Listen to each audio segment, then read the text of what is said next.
Hello and welcome. Skillsoft presents ET Studios HRConnect in association with ETHRWorld. In today's rapidly evolving workplace, AI is reshaping the landscape of learning and development by offering personalized, adaptive learning pathways tailored to individual employee needs. This transformation is enabling a skills-first approach, helping organizations stay competitive and agile. As AI and HR increasingly collaborate, new roles and modalities emerge, emphasizing the need for a balance between technological innovation and human-centric strategies. Over the course of this discussion, we will also be discussing ethical AI usage and the evolving role of HR in this new paradigm, and they will be the key points that my panel will be conversing on today. Join me in welcoming our esteemed panelists today. Mona Cheriyan, President and Group Head Human Resources, Thomas Cook India Limited. Raj Dubey, Director HR, BPCL. Aparna Vishwasrao, CHRO, USV Private Limited. And Divyesh, Sindhwaad, VP and Country Head, Skillsoft India. Allow me to extend a heartfelt thank you for joining us today at this panel. Thank you. Thank you so much for your time. Now, without further ado, let me take my first question across to the panel. When we talk about creating a skills-first culture in today's rapidly evolving business landscape, what are some of the key priorities for HR leaders to ensure that their workforce remains competitive? I'll take it across to you first, Mona. So Shilpa, one of the first things one needs to do is to analyze what is the skill set available in the organization for different roles. It may require one of two things: reskilling present employees or getting in new skills as an augmenting skills externally from the landscape that you have. It could be reskilling requires us to train employees on new roles, new things that they need to work on, and augmenting what they already know. But when we talk about getting skills from outside, we are essentially recruiting for the skills that we need. So the first step that any CHRO needs to do is to analyze what are the skills within the organization and where is the gap. All right. Thank you for that answer, ma'am. I'll take it across to you, Raj. Taking up from what Mona said. See, in this petroleum sector, for a long time, it was very constant, maybe 60, 70 years, nothing much was changing in terms of the skills requirement, minor here and there, incremental skills, especially in the upstream and the midstream portions.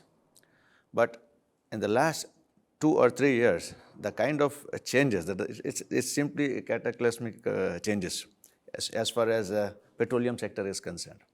And therefore, the need for evaluating what skills we have. Otherwise, it used to be very natural and normal, that skills evaluation would happen, But now we require a particular formalized way of looking what skills we have, what skills are needed tomorrow, especially in view of this huge change in the renewable energy landscape, and for which currently the petroleum industry may not have skills.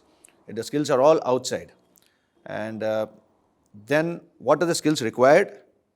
And the predicting what skills will be required maybe 2 or 3 years later. For example, green hydrogen. What kind of skills are required? It's whether the storage, how to store hydrogen, how to produce, that's another part.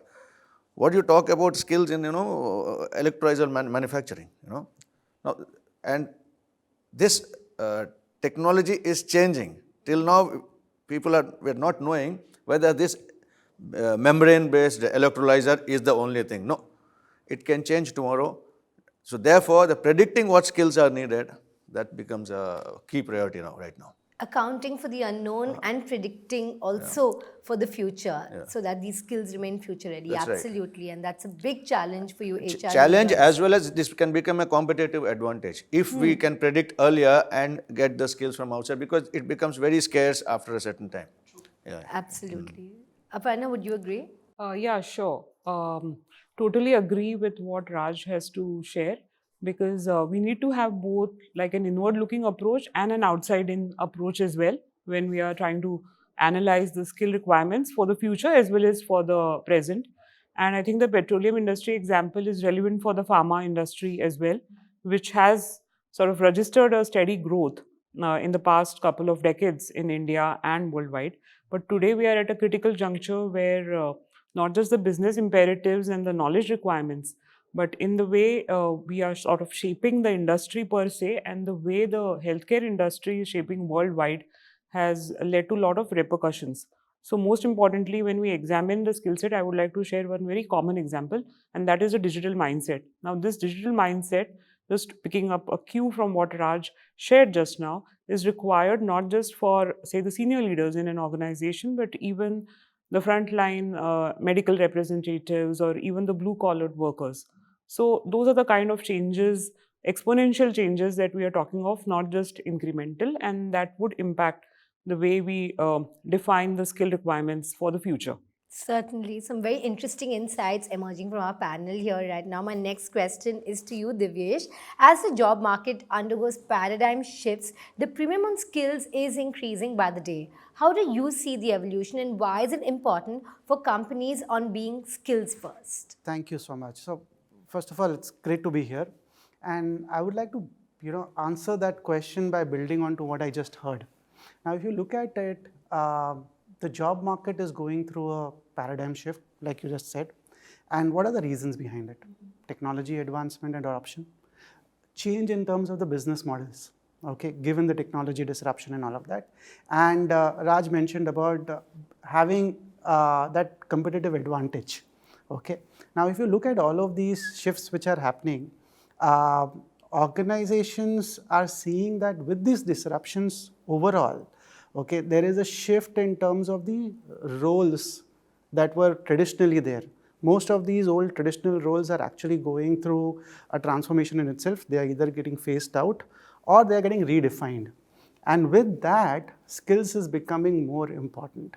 Okay, and skills are becoming, so the lens with which organizations look at talent is more skills oriented today. So that's number one.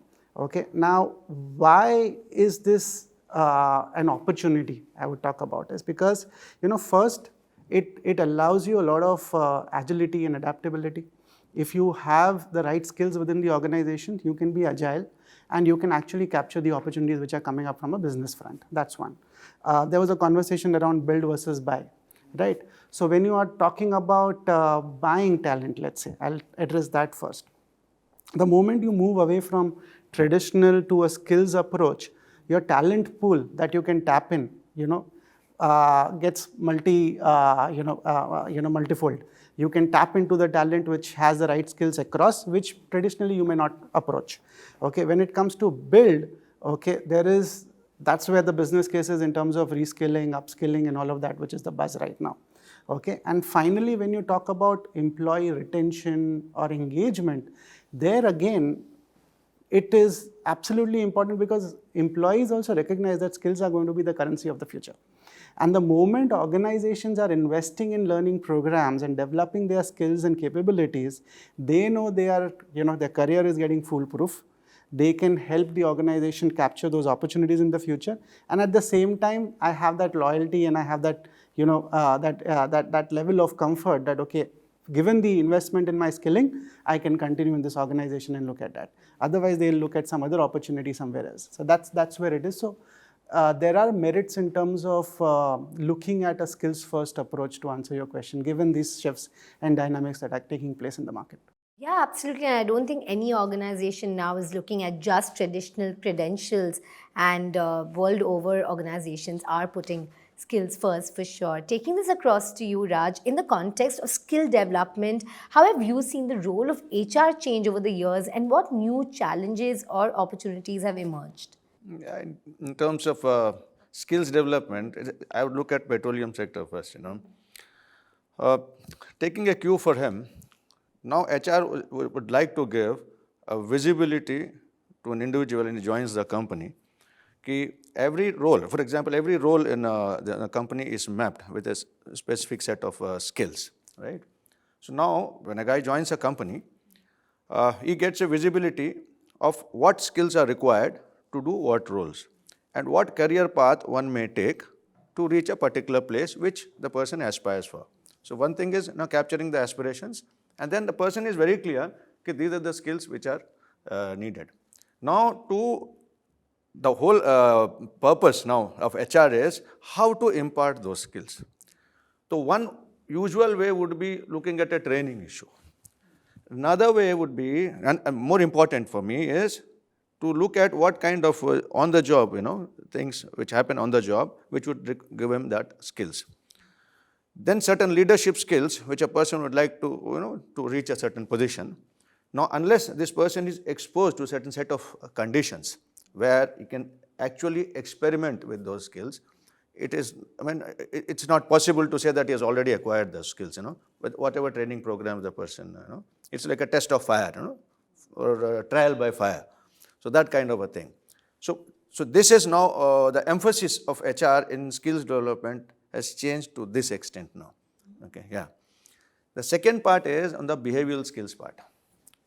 Now with a lot of transactions, transactional HR, earlier HR used to do have a lot of issues with the IR, the industrial relations and those kinds of things. Coming from there, a lot of transactions have got automated, there's like your payroll and other things have got automated. Now HR has got, time for doing other things now, which like, for example, a behavioral modification. What can be done? And behavioral modification is not, getting into a classroom and learning from there. It's actually a situational based. Whether now we can create things, experiments in the classroom, or we create experiments in the field, so that, the behavior of a person can be observed, or a person can observe their own behavior, especially on the leadership level, as senior leadership level. Well, self-awareness is the key for a person to see that now I need to learn certain things or unlearn certain things. What was good for me till now, what made me successful till now, may not be, may make me unsuccessful tomorrow. So the self-awareness, and it requires time to be given, So now the emphasis may come on this because now HR has got time for that. So from skills, also behavior is being taken into account. And I know, Mona, you are doing some very interesting work in the behavioral space. If you could walk us through that. Sure. So one of the key things that I feel is that, there are 3 areas which each person needs to focus on from an HR perspective. One is to look at the skills that are required. Second is the behaviors. And the third is the competencies, right? We look at all 3 in some ratios in order to fulfill our final goal of making sure that the person is role ready. It's no point having a training program which addresses a whole set of people today. What we need is personalized training paths. And training is now getting replaced with learning. So I get responsible for my own learning. I chart my path. And based on that path which I have chosen, I acquire skills, competencies, and change behaviors. If I don't invest in all 3 in certain proportions, I don't achieve my goal. That is the clarity that each employee needs to have. So from the behavior viewpoint, one of the things that we are looking at, see, behavior is not easy to measure unless you really do something to measure that behavior, and it's more a long-term change. A competency or a skill, if you get some input today, over a period of 3 months, when you display that competency or you have those acquired skills, those are measured. But a behavior requires some time to actually display it over, let's say, a few months or maybe sometimes a year as well, or even more than that. What we do is a feed forward. We sit with our employees and we ask them what they would like to see their supervisor doing in the time in future. Not the feedback, but the feed forward. Forward looking, what would you like to see your boss doing? Obviously, the employees will share what they would want to see their boss doing. Some of it is a wish list. Some of it is very practical areas where the boss can make a change in behavior. Once those are fed into a system, we are in a position to tell the individual that, look, your team wants to see you doing A, B, C, D. It's up to you to pick up which parts you want to do in your personalized journey and display that, because that's what your team wants. Every individual wants to be successful, right? If you want to be successful, you take your feed forward journey and you will make it a learning path for yourself. because your goal is success. And with success comes everything else, the money, the role change, the growth, all that. You have to inform each person who's going on this journey that your learning journey should have some parts of a behavioral learning. If that doesn't happen, you're only stuck on skills. We find that individuals who want to be successful walk that journey and walk it very successfully. It could be through a training program, it could be through a module online, and very often through modules online, because they take it in their own time frame and they take these little modules where they can improve. A year later or 6 months later, when you do another feed forward, that's the clue to know where the behavior has actually changed. And that can be measured. So feed forward and not feedback. Yes. That's very interesting indeed. I'll go across to you, Aparna. When it comes to the pharmaceutical industry, how do you look at building a workforce that's equipped for future challenges? Yeah, that's a great question because, as I mentioned earlier, the pharmaceutical industry per se is at the cusp of a major change. And there are exponential changes happening, not just incremental. So, a couple of things that not just USP, but the pharma industry per se is doing is first to identify the core business imperatives that will sort of propel the organizations towards the future. And based on that, the skills are being identified. And those skills, again, as Mona said, are sort of categorized into two parts. One would be the core functional skills required to do the job well. And then the second set would be the behavioral skills that would also, or competencies that would also encompass the leadership skills that Raj referred to some time back. And based on that, if I just use my organization example or even our other pharma companies, either Indian or MNC, there are neat pathways drawn to ensure that those skills are developed over a period of time. So the traditional model, as you know, is the 70-20-10, where we say that 70% of the learning would happen on the job, 20% through relations, and 10% through formal mechanisms or formal ways of training. Of course, those percentages may vary.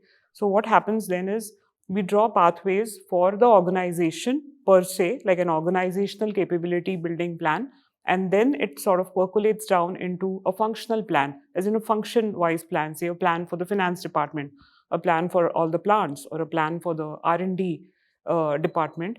And that gets converted into a calendar, and that calendar is implemented to the T. And of course, not to forget, the executive buy-in has to be there from the top. One more very significant trend that I have now seen in the past 5-6 years is the total involvement of the senior executive leadership team in the process of identifying the skills itself, not just the implementation or being the so-called sponsors.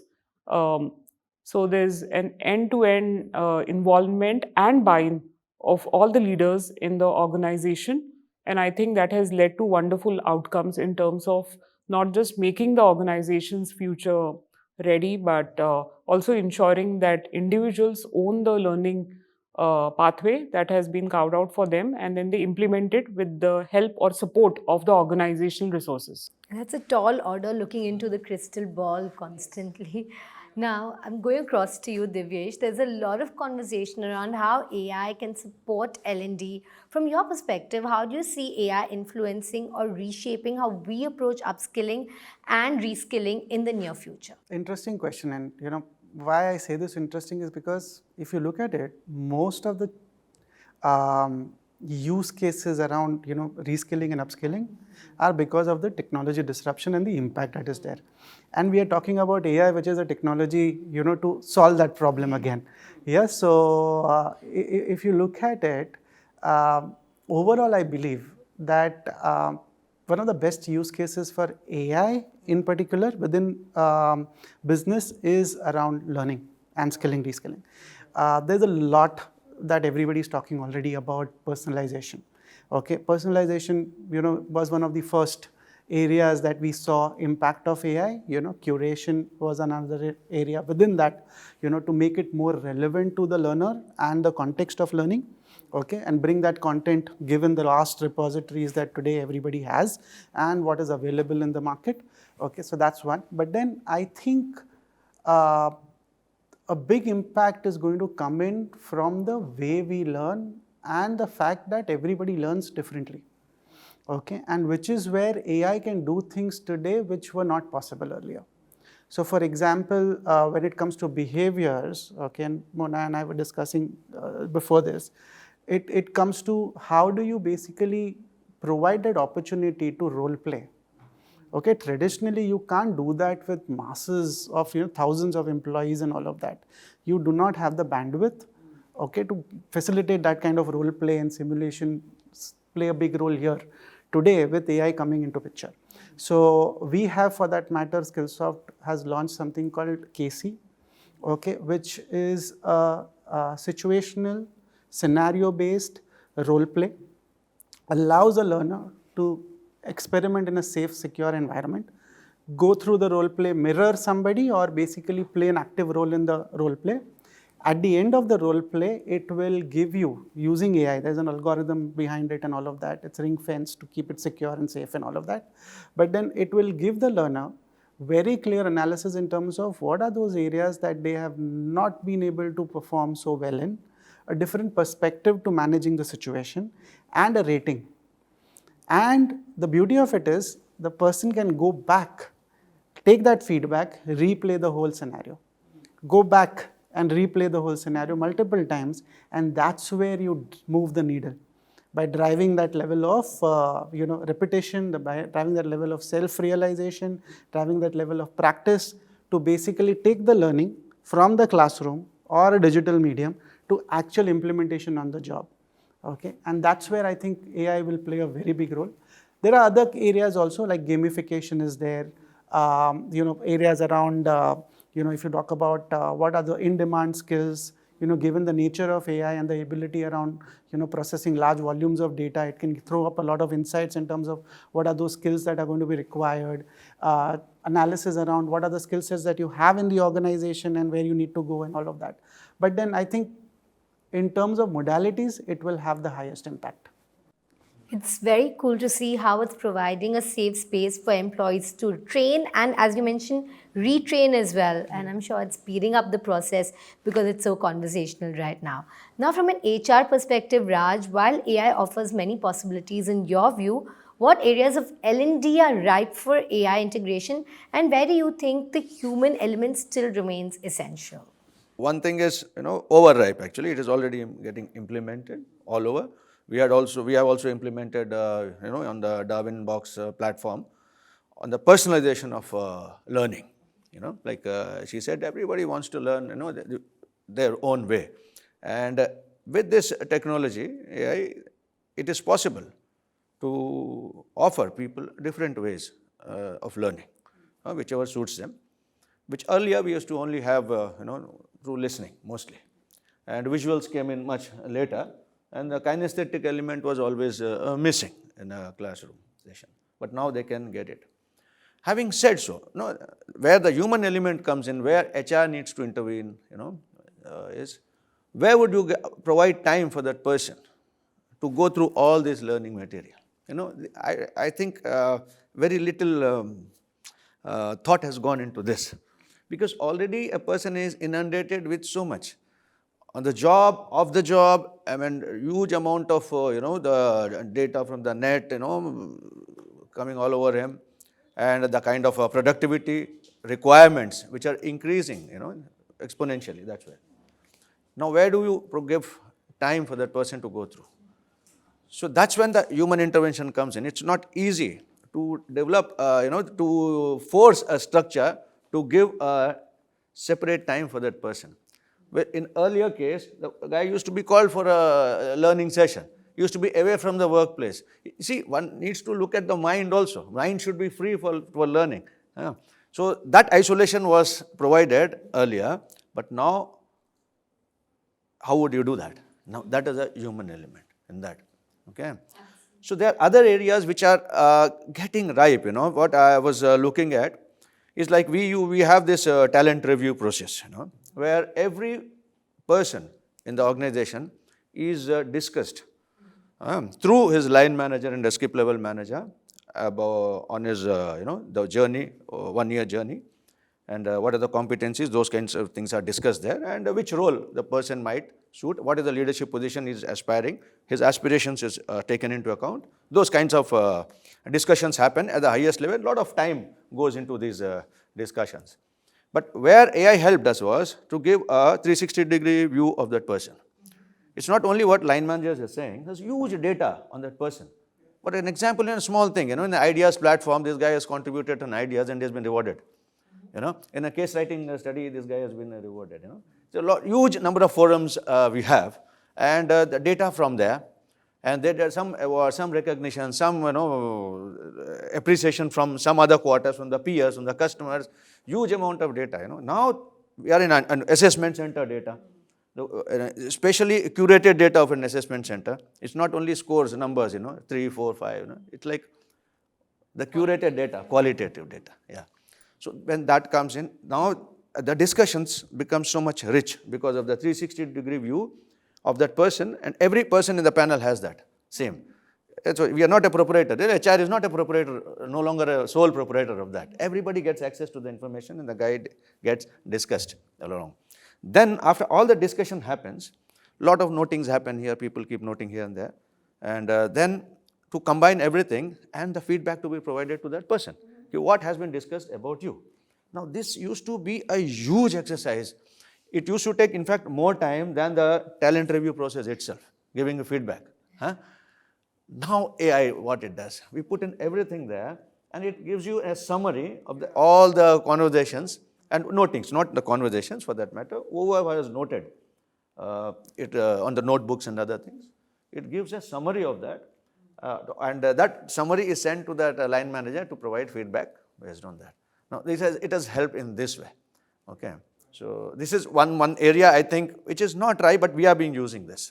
Definitely, you've optimized your resources. So I'm sure it frees up your HR to also, do more valuable tasks. So that's fantastic to hear. Aparna, you are dealing in a very specialized industry, an industry where the human touch is very important. Yeah. What areas of L&D do you find are ripe for AI integration, and where are you finding the human touch still invaluable? Yeah.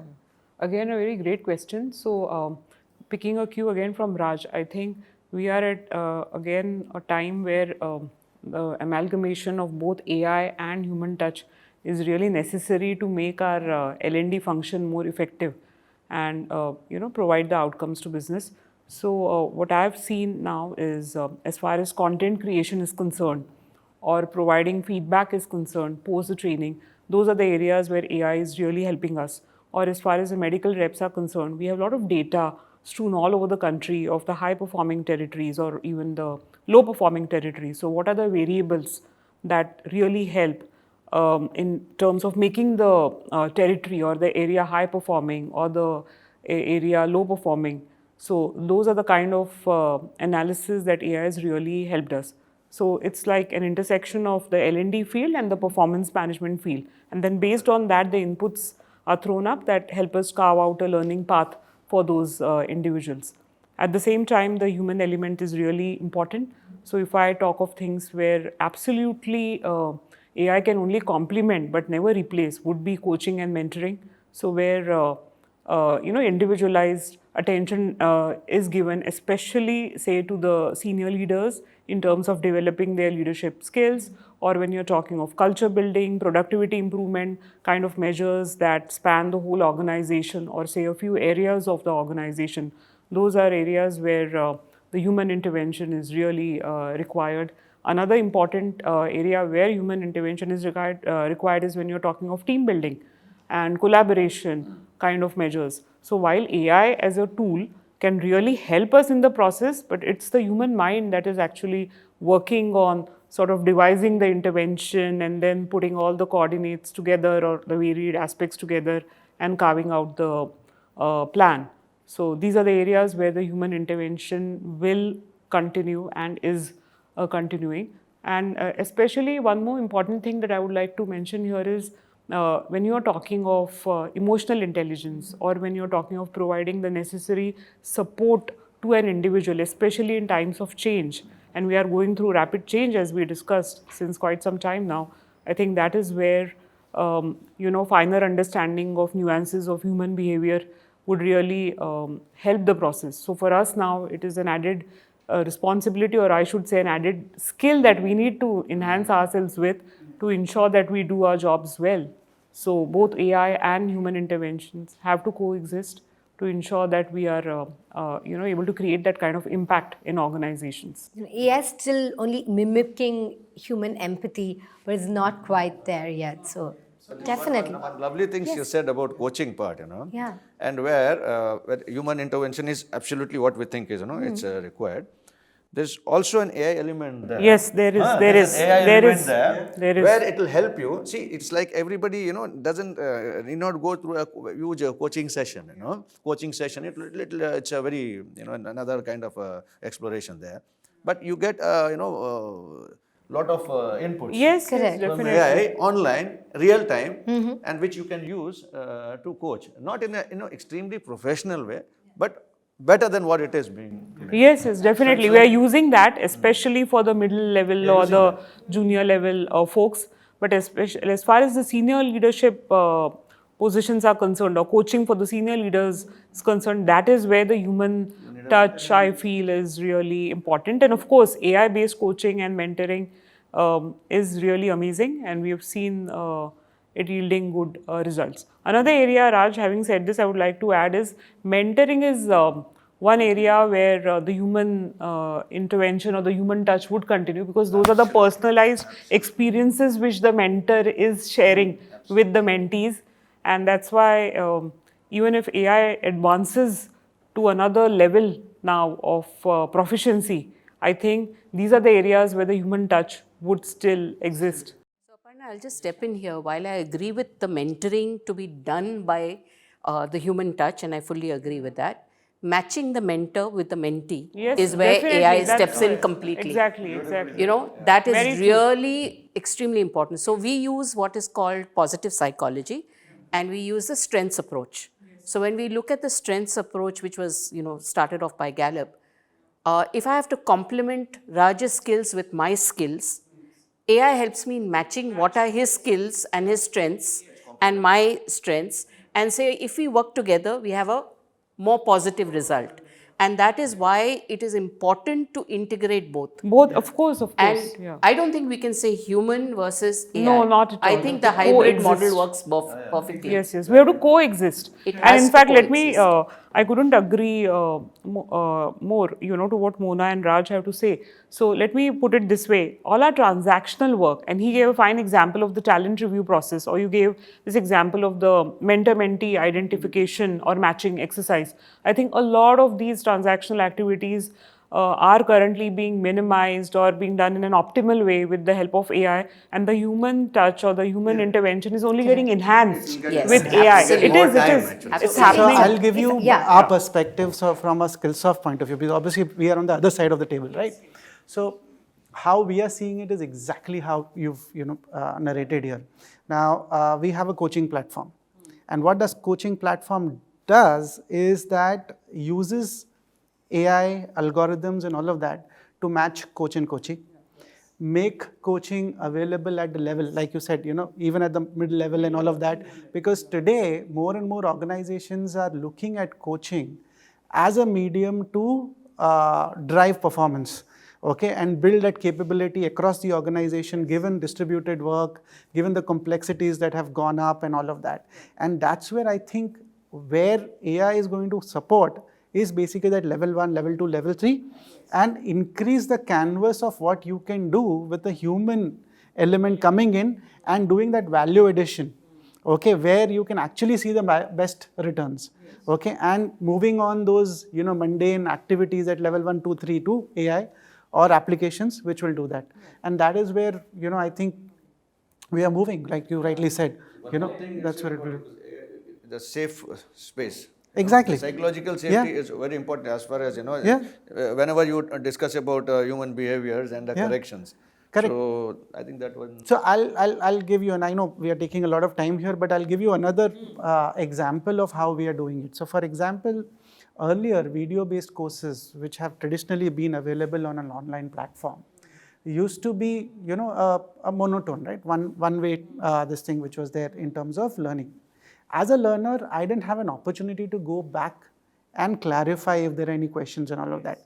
Yes, mentoring tools or mentoring approach or something like that, or a buddy system would allow me to basically go back and answer those questions and all of that. But what AI has done today is that we have added a Q&A section with every course. So the whole course module is is fed into AI, and AI understands the subject area.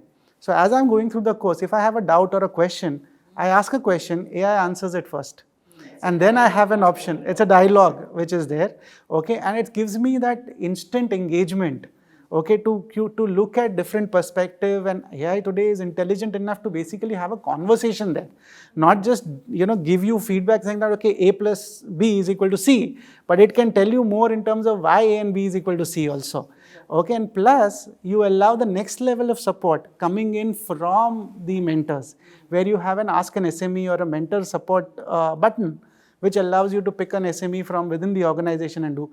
What it does is increases the capabilities of the learner, okay, engagement first of all, and allows you to do more because you have only limited mentors or SMEs who are available and they can't be doing it full time. So that's where AI is a fantastic addition to the overall journey. Learning can happen, machine learning can happen, by the mentors, Yeah. They need not be, Correct. they would be given time. Yeah. So, the perks are numerous as we've all listed them out. In fact, we couldn't stop counting the number of upsides there are to this AI adoption. But what are the sort of challenges that you are facing when you're adopting AI across various sectors, especially deploying it in L&D? Mona, if I could start with. So let me tell you a challenge which we face in the travel industry. We are selling holidays, okay? And we are selling holidays in Europe, in America, in the Southeast Asia. But the people selling it often have not visited these places, right? So the people selling it need to go through programs to learn what the destination provides, what experiences the destination provides, and then sell it to people. Once I've learnt all that the destination provides, I'm able to sell it. So till that point, it's great. But when you've actually gone to a destination, there are 15 other aspects which that program or AI did not deliver to you. It's also something which the customer wants, which is different because each person is different. Now, can AI actually, deliver that? No. It's the human element and maybe 3 people who have visited that destination from within our team who provides that input. So the absolute core personalization comes from people, right? Basics comes from AI. But everything which requires a personalization to an absolute level requires the human understanding. Also, AI does not at this point in time deliver the emotion, the aha factor or the wow factor, whether it be in travel or any other industry. If you want that human emotion, today we have not found AI delivering that to the extent that is needed. Can be both positive and can be negative, because sometimes what you get out of AI is not enough empathy. You get sympathy. You don't get empathy. And therefore, there's miles to go. It's adequate, but there's no wow factor. Absolutely. That's very well put, ma'am. And you're right, in the travel industry, it is being used to chart out wide, broad travel itineraries, but it's great to see how that human element is required for the finer details. So what are the sort of challenges that you have faced in your industry? Right now, what we are facing is, the data purity, How would you, put in so much data, in that form where AI can use it, So it's not only the data which is in your SAP or ERP systems and all. The huge amount of, qualitative data, but we would really like to put it in a way, and organize it in a way so that AI can, can use it. Plus, the other important concern is the security of the data. Now, that we need to look into, because I hope things will happen where, things get secured. But it's like saying, I would like to see that none of my data gets accessed anywhere else. And it's a very sensitive kind of data we have, especially when you look at LPG business, you have your personal Aadhaar, Whether it is personal, GDPR or whether it is India Data Protection Act, Or the they are DPDP, more. I think that's coming especially, these things like, you collect personal information from some. So staying with that, how are you mitigating risk and ensuring compliance currently, but also adopting AI? No, that I wouldn't say that we have adopted. That's why adoption becomes slightly difficult until we isolate those kinds of things and put in a security apparatus around. So somebody needs to that technology has to ensure or at least give us confidence that your data is secure. Right now, this is not happening right now. Okay, so we are looking forward to that part, especially. And another challenge would be, in a real-time basis, can I take their advice? It's like a real-time, can AI take over and fly your plane? That kind of a thing. So real-time, it is giving, say international trade is happening and certain crude prices are changing, AI gives me, okay, buy now. And you go and buy and you get stuck up, and then maybe you made losses then. So that kind of real-time, but you can take help from AI and say, yeah, it's saying buy, let's look at it. Let's look at it, whether it's really learning. Whether it's got everything in hand or it's going by some other, some other things are prompting the AI. It's like what you call hallucination. Yeah. Yes, absolutely. Double checks and checks are required. So real time measures, but definitely the challenge is there, but the opportunity is much higher. I agree to that point that Raj mentioned. And if I look at it within the learning space, okay, I think the biggest challenge today, if I were to put myself in their shoes, is that not everything which is AI is good for my organization, my people, and will give me return, right? Today, every product or solution which is available in the market, so many companies who are mushroomed in, they all claim to have fantastic AIs, right? And the biggest challenge that I see is that each of them are focused on a point need. Okay, very, very clearly one thin slice of the overall ecosystem which is there. Now, what it means is that everybody who is in their shoes has to buy different solutions and stitch them together to create an ecosystem, which is not the ideal way.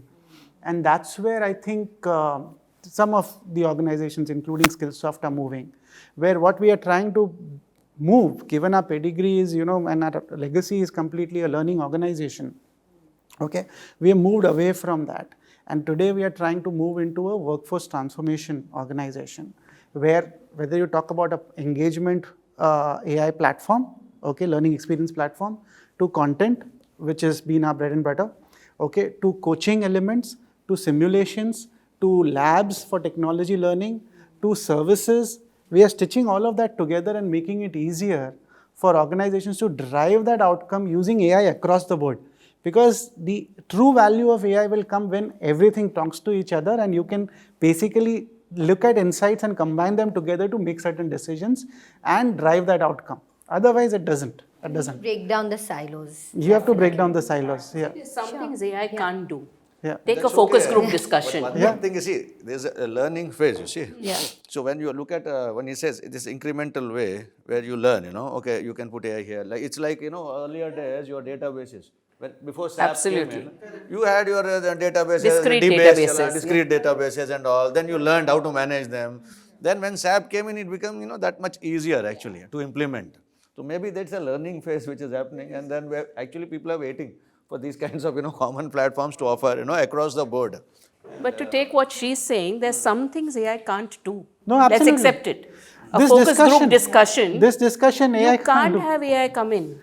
I mean, which employee sitting in a group is going to look at you and say, okay, AI can help me talk about this. No, it has to be a human.